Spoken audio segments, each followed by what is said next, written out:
Hi there, my name is Killian Quigley, and I'm a postdoctoral researcher at the Sydney Environment Institute. Before we begin, I'd like to acknowledge and pay respect to the Gadigal people of the Eora Nation, the traditional owners and custodians of the land upon which the University of Sydney is built and where we're recording today. The video you're watching is part of a series exploring collaboration across disciplines. Today, my colleague Astrida Neimanis and I share our impressions of how collaborative work engages difference, dissent, trust, and so on. Thanks very much for tuning in. Take care. Hi, I'm Astrida Neimanis. I also work here at the University of Sydney in the Department of Gender and Cultural Studies. I am also the faculty's Interdisciplinary Coordinator at the moment, and I'm also a researcher with the Sydney Environment Institute. My discipline, if I have one, is gender studies, and I am a theorist, but also a field theorist. I like to work on site, in place, with other humans, with other non-humans, and I've been involved in a number of different kinds of interdisciplinary collaborations through my career. So we've come together today, Astrida, to talk a bit about interdisciplinary collaboration, right? And I think it sort of goes without saying that this has become a key concept in education, research, and all other sorts of work and workplaces. But it's also a big concept, right? And it seems appropriate that it can mean lots of different things in lots of different contexts for lots of different people. So maybe it's worth starting by asking, what kind of interdisciplinary collaboration are you most interested in thinking and talking about today? Right, so there are different ways of understanding this concept. Sometimes we look at ourselves as interdisciplinary researchers, which I do and I know you do too, where we sort of have an obligation to be a jack of all trades or to draw from different disciplinary kinds of literatures or research methods. But I think what we could talk about today is this idea where different researchers who have some kind of different training, experience, viewpoint come together, and not in an additive way, right? It's where you come together to create something that is more than the sum of its parts. So I sometimes use the example, it's not like 1 + 1 + 1 = 3. It's like 1 + 1 + 1 = triangle. Like what you're pushing out of the collaboration is something that isn't just a simple conglomeration of you. You're actually wrestling with each other, with the problem, with the situation to push out something none of you had imagined. Yeah, that seems really great. I love the idea of collaboration as something that might give rise to a sort of emergent property, something that you might not actually anticipate before the collaboration begins, but that might come as a kind of surprise. I'm also really interested in what I think of as a kind of paradox of integration. How on the one hand, we're talking about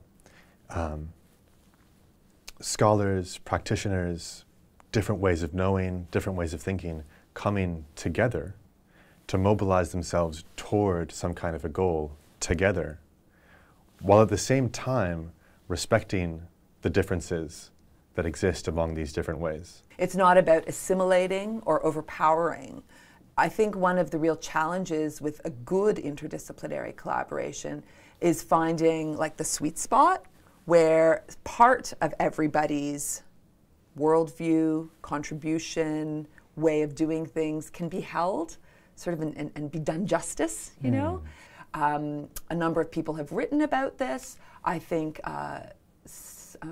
STS scholar Isabel Stengers has this lovely concept of reciprocal capture, where you can sort of reciprocally both learn something from each other but offer something back. I've been reading lately the work of the professor of gender and women's studies, Mel Chen, and I came across a quote that felt really apt for what we're talking about today. Difference, Chen writes, does not collapse even when we wish it away. So maybe what we shouldn't be doing is wishing difference away, but instead finding ways of working together that preserve and acknowledge that difference as not something to be sort of tidied up, but that is an integral part of what we're actually doing, of the knowledge that we're making together. Now, I don't want to make it sound like any of that is super easy, and it seems like acknowledging difference without being open to dissent would be a kind of empty gesture, right? That's right. And sometimes we look at the word dissent as though it's a bad word, as though it's something we need to avoid or we need to smooth over. A more productive way of looking at dissent is as a possibility. You use the dissent as what Manuel Tironi would call a way to empower the creation of a political otherwise. You need to stick with it. If you capitulate too quickly, or if you sort of just let the other personality sort of ride roughshod over you, then that opportunity is not going to emerge, rather. You're not going to have that opportunity to do something otherwise. I'm in the relatively early stages of a collaborative project with some folks here in Australia and also in the UK. Some humanities folks, some social science folks, thinking about the ways that communities in regional Australia kind of comprehend and imagine transformative environmental and political change in the places where they live. It's been a really exciting project. Interpersonally, everything's been going really well so far. So anyway, right at the beginning of our collaboration, we got excited to come together and write a short essay and publish a short essay, sort of laying out what we were thinking about, what we were planning to do, the things we were hoping to achieve. So we tried, and we failed, right? We exchanged something like 4 or 5 drafts, but we found that we weren't able to come to a consensus about these things that had felt at first like things that we should just be able to agree about at the beginning of a collaboration. Between that dissent and between some time constraints, we decided to sort of put this little output on hold. At the time, this felt like pretty disappointing. But in retrospect, what was actually happening, I think, was that we were being compelled to dig in and really clarify the assumptions and the methods that we were all bringing to the table, right? And so in the end, I think the fact that we were dissenting, that we were disagreeing about various things, helped orient us towards some issues that, again, are not only things that we have to overcome, but are now sort of like part of our key research questions. Another thing that that collaboration makes me think about, and that all sorts of collaborations make me think about, is the way that power and power hierarchies operate. Right, because a project could fail for many reasons. Like either you're not ready, you're not finding the sweet spot, or it could be something more systemic or institutionally based. It can also, though, be a question of institutional hierarchies or power imbalances. An example that I think about quite a lot and that I hear about quite a lot from colleagues springs from collaborations among natural sciences and humanities researchers.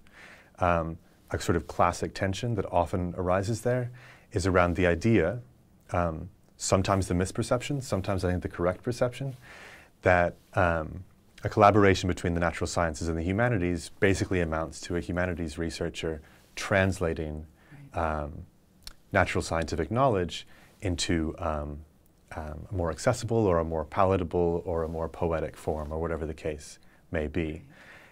In a situation like that, I don't mean to suggest that a natural scientist comes in and knowingly asserts their power over some ostensibly inferior humanities researcher. Instead, I just think that there are forms of hierarchy that are embedded in culture, right?